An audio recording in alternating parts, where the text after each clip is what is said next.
राज्यातल्या मुख्यमंत्री युवा कार्य प्रशिक्षणाचं गेल्या 2 दिवसांपासून आमरण उपोषण सुरू आहे। काल कृष्णाघाटच्या या ठिकाणी नदी पात्राच्या ठिकाणी त्यांनी उपोषणाला सुरुवात केली होती। त्यानंतर त्या ठिकाणी जागेचा प्रॉब्लेम झाल्यामुळे आज सांगलीच्या स्टेशन चौक या ठिकाणी गांधीजींच्या या ठिकाणी त्यांनी आंदोलन चालू केलेले आहेत। या आंदोलनाचं नेतृत्व तुकाराम बाबा महाराज हे करत आहेत, ते आपल्या सोबत आहेत।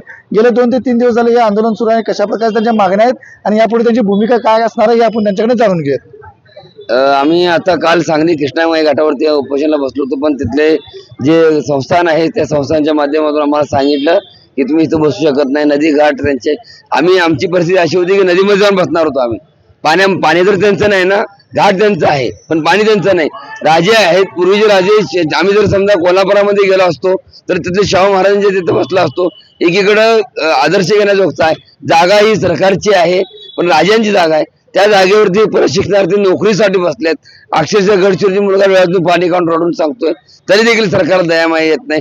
तिथून आम्हाला नोटीस दिलं गेलं की तुम्ही इथून उठा म्हणून, आणि तिथून उठून आम्ही परत जायचं कुठं? एकीकडे सरकारने पिडलंय, आमचं कुठं चांगलं होईल म्हणून गणपतीला चरणी संकट घालण्यासाठी आलो, साकडं घालण्यासाठी आलो। तिथं गावात पिडलं लोकांनी, पोरं 6 महिन्यानंतर काम नाही, परत 6 महिन्यानंतर काम नाही, 6 महिन्यानंतर पुन्हा घरी बसणार। गावाने पिडलं म्हणून महाराजकडे आले। महाराज पोरासांना घेऊन देवाकडे गेले, देव कुठेतरी चांगलं करले म्हणून। पण देवापासून घेऊन नदीवर गेलो, नदीवरती माई कुशीमध्ये गेल, मग तिथं सरकारने पिडलं, तरी देखील आम्ही जिद्द सोडली नाही। आम्ही उपोषणाचा निर्णय घेतला। आज स्टेशन चौकामध्ये पुन्हा आमरण उपोषणाला सुरुवात केली। आता तिसरा दिवस म्हटलं तरी काय हरकत नाही, कारण 31 तारखेपासून पूर्ण या ठिकाणी तयारी चालू आहे आणि आज दुसरा दिवस आहे। माझी प्रशासकांना विनंती आहे की या मुलांचा अंत बघू नका। 36 जिल्ह्यातील फक्त तरुण मुलं जे आहेत, प्रमुख जे जिल्हाध्यक्ष, तालुका अध्यक्ष, तेच या ठिकाणी उपस्थित आहेत। जर समजा 2 दिवसाचा कालावधी किंवा 1 दिवसाचा कालावधी आता जर गेला तर हजारोच्या संख्येनं सांगलीमध्ये 36 जिल्ह्यातली मुलासोबत आई वडील आणि त्यांचे नातेवाईक देखील या ठिकाणी बोलवण्याचा आमचा विचार असणार आहे। माझी विनंती आहे सरकारला की ह्याच्यावरती हा गांभीर्य विचार घ्यावा।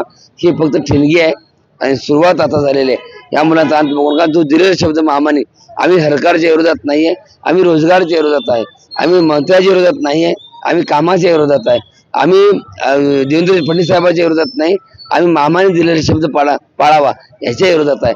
फक्त आमची एकनाथजी शिंदे साहेबांना विनंती आहे, माननीय देवेंद्र फडणवीस साहेबांना विनंती आहे, माननीय अजित पवार साहेबांना विनंती आहे, माननीय भरतसिंग गोगावले साहेबांना विनंती आहे, सगळ्या मंत्री महोदयांना विनंती आहे की ह्या मुलांना हक्काची भाकर 6,000, 8,000, 10,000 एवढाच पगारची अपेक्षा आहे। ते काम जे हातात आहे, तिथं गरज आहे, ते काम त्यांना द्यावं ही अपेक्षा आहे। हे होते तुकाराम बाबा महाराज। आपण पाहता की राज्यातले सगळे जे प्रशिक्षणार्थी आहेत मुख्यमंत्री प्रश्न या ठिकाणी आंदोलनाला काल 2 दिवस झाले बसलेले आहेत।